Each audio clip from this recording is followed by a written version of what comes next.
Hello and welcome to the AFLW season 2024 fixture release. I'm Sarah Olle, joined by Josh Bowler, the architect of it all. Josh, the baby, it is out. How do you feel? It's a big job. Yeah, thanks Sarah, thanks for having me. It's great to get it out there as early as ever and really exciting for the competition. Well, let's begin with week one because we really start with an absolute bang, a grand final rematch, a semi-final rematch, also a showdown under lights as we can see here, Josh.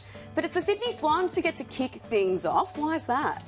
So the fans in Sydney have really turned out last season. Yeah. I think 4 of the top 10 attended games were in Sydney last year. So one, it's a reward for the fans. We love North Sydney Oval and what that looks like on TV, but also the environment at the game. And so we thought, no better way to start the season. Absolutely, the crowds were absolutely humming there. And of course, Daisy Pearce is such an icon of the AFLW. I'm still getting used to seeing her in that West Coast polo, but we are going to see her first foray into coaching, aren't we? Yes, yeah. Off the back of the Sydney-Collingwood game, we'll have West Coast versus Richmond on the Friday night over in Perth at 7 o'clock local time. And so I think that'll be a great way for Daisy to kick off and hopefully, potentially with a win.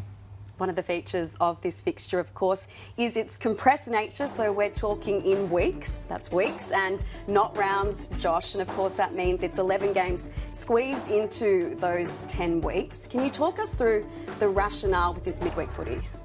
So to start with, when we were setting up the competition structure, it was really important for us to start the season in clear air in the pre-finals bye, but also finish the season in clear air before the summer sports kicked in. And so what that meant was we had 11 games to play in 10 weeks and thought it was a great opportunity to build midweek footy into the fixture to basically give fans a game of footy for just about every day for a month. There's going to be a lot of footy to watch indeed, but of course to strike that competitive balance and fairness in that midweek footy section of the fixture, you've broken the teams into groups. Can you just explain why that is so important? Yeah, so the groups are really important because when clubs are playing off shorter than a 6 or 7 day break, it's really important that those breaks are aligned. So clubs will play on a Thursday or a Friday, they will then play again on a Tuesday or a Wednesday and then again on a Sunday. And so those clubs within the group will play each other over that period. I mean, that is a smorgasbord of footy. So if you're like me and you love your footy, I mean, how good?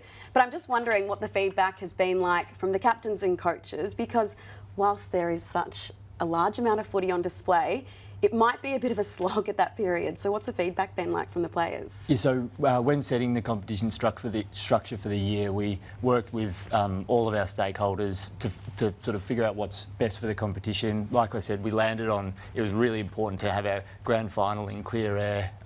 It's the pinnacle of our season. We wanted it to be as big as possible. So midweek footy was sort of an opportunity out of that.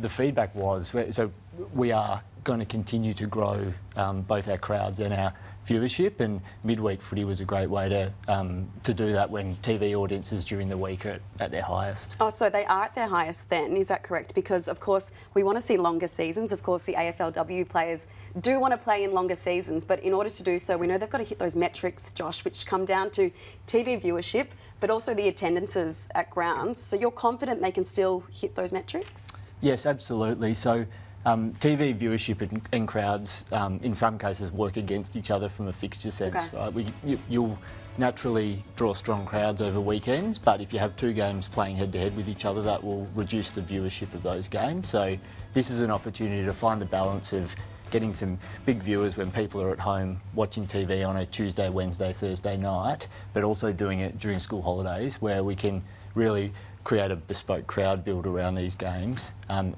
sort of maximise the crowd at the same time. Just more generally, how do you create a fair fixture? It's tough, isn't it? Because there's 18 teams, but as we know, they only play 11 games. So they're not playing each other once, not every club is. How do you strike that balance there? Yeah, so there's a thing called a fixture framework which governs what the proportion of teams that each club can play from their own group of 9, so the bottom 9 or the top 9, and then the opposite group of 9. And so that ultimately decides how many from each group you play. And then within that, we just want to ensure that no club has a disproportionately difficult or easy fixture based on where you finished the prior year. One of the great things about the AFLW is that the footprint is expanding yet again. We'll see a game in Coffs Harbour for premiership points. And of course, as well, we are going to see a Dreamtime match in Darwin, which is just going to be so special as it is in the men's fixture, Josh. It will be amazing. It's an amazing game. The Dreamtime match, both in the men's and the women's, has been going for a few years now, concurrently. And we had a really great opportunity to take the game to Darwin, and we grabbed that with open arms, and I think it's just going to be a great spectacle for the W competition. Very much looking forward to that one indeed. Just in terms of the men's grand final, previously we have seen AFLW matches played on the morning of that decider. This season that's not going to be the case, but 4 big games of footy in Victoria on the Friday. Just talk us through that thought process. Yeah, so a couple of parts to that. Firstly, midweek footy has meant that games on a Saturday become more difficult from a day's break point of view, but we also had an opportunity to play 4 games on a public holiday in Melbourne, leading into the following week of midweek footy. So we took that with open arms, and then we've got a slate of games also on the Sunday. Now, the Ds and the Dogs in the W space have been such pioneers. I mean, I think back to even before AFLW existed and we had those incredible exhibition matches. One at Whitten Oval really stands out in my mind. And there's always been the Hampson-Hardeman Cup. This season, though, we're not going to see the Dogs and the Ds play against each other. I mean, how hard was it to overlook that match? Because it is steeped in so much tradition, isn't it? Yes, it is. The starting point with the fixture is to get the fixture framework right, which I spoke about before, and then overlaid this season with midweek footy has meant through the groupings there's less flexibility to get matchups that we probably would have ordinarily wanted to see in the fixture. So there's that matchup plus a number of others which unfortunately we haven't been able to achieve this season, but into the future I fully expect the Hampson-Hardeman Cup to be present in seasons to come.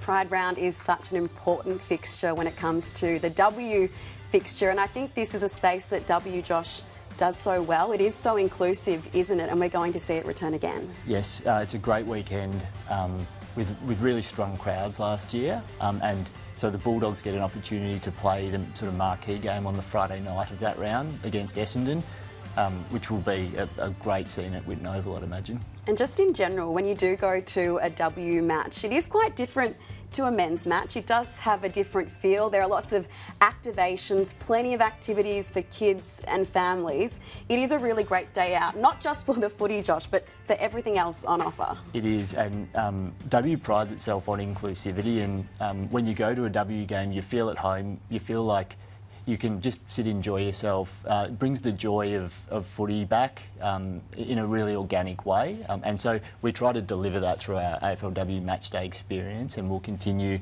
to through our local venue strategy. The fixture's done, Josh, so what are you going to do now? Oh, look, there's plenty more to do. All right, well done. It's a big job. And thank you for joining us on the AFLW Season 2024 fixture release. For all the latest footy news, head to afl.com.au and the AFL Live app. And until then, whet your appetite with this. All the runaway left, and slots it through. Shearmore to take the lead. Free spinner in front.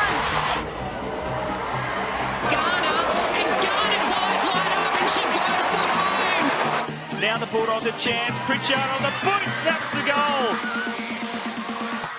Throws it on the boot, bouncing ball for the G-Train. The timing was perfect. And had time to steady, had snapped and kicked a super classy third goal for Adelaide. And she's got a couple. With class, with a capital C, below the marble. Oh, brilliant mark, closing late. It was hotter. Trying to barrel through. Found some room when there was none. You see her lurking.